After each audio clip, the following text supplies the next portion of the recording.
How do you create weak squares against solid chess defenses? Imagine trying to build a fortress in chess and finding tiny gaps in the walls that your opponent can't easily patch. That's what creating weak squares is all about. It's a strategic way to open up opportunities and gain control over key parts of the board. When your opponent plays a solid defense, they often keep their pawn structure tight and well defended.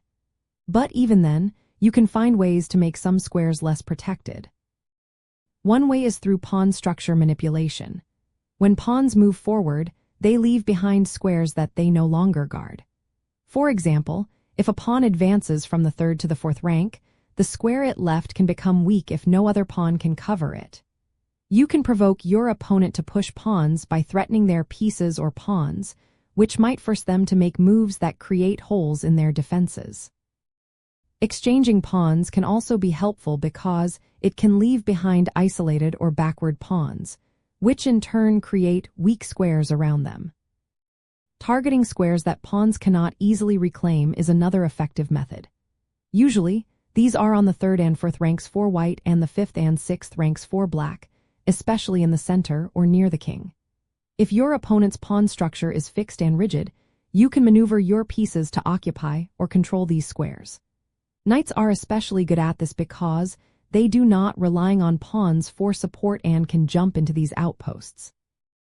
Placing a knight on a weak square can tie down your opponent's pieces, forcing them to spend time trying to kick it out. Using your pieces to pressure these weak squares is also key. Rooks and queens can control open files and diagonals that intersect these squares, making it harder for your opponent to defend them. Sometimes, creating a whole complex in the center or near the king involves leaving gaps in pawn chains. These gaps can be exploited by your pieces to infiltrate and threaten your opponent's position. You might also sacrifice material or make positional concessions to create a lasting weak square. Giving up a pawn or weakening your own structure can be worth it if it means gaining a strong outpost or controlling a critical square.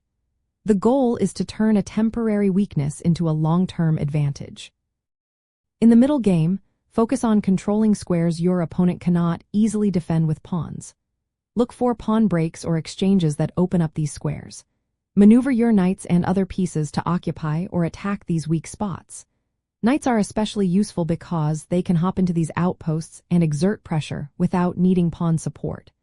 By controlling these weak squares, you limit your opponent's piece mobility and set up tactical opportunities.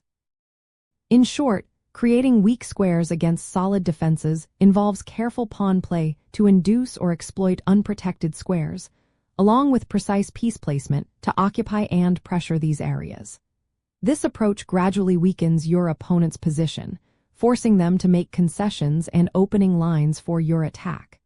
It's a smart way to turn a sturdy defense into a vulnerable one and gain a winning edge.